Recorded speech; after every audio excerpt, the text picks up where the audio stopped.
In this video, I'm going to show you how to install a Bling tire cap on a bicycle. So this is a bicycle. First thing you want to do is kind of like put your bicycle in a position where it's easy to twist the tire cap off. So, locate your valve, put the bicycle wheel in a position where it's easy, like this is fine. And we're going to twist it this way, going like that, also known as counterclockwise. Counterclockwise, twist it off.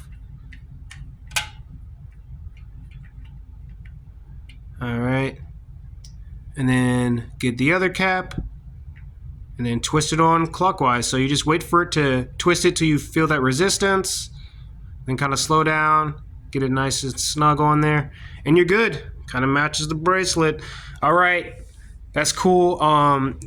These can add some spice to your bicycle. They also do a great job of protecting your valves. I'll even show you the interior is plastic. It uses ABS plastic. So I actually think Bling caps are great for bikes.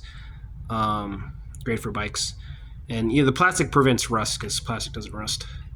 That's it. Thanks for watching. I'm actually gonna put this black one back on just because this is the one I use primarily for this bike. Matches the style a little bit more. But thank you for watching. Peace out.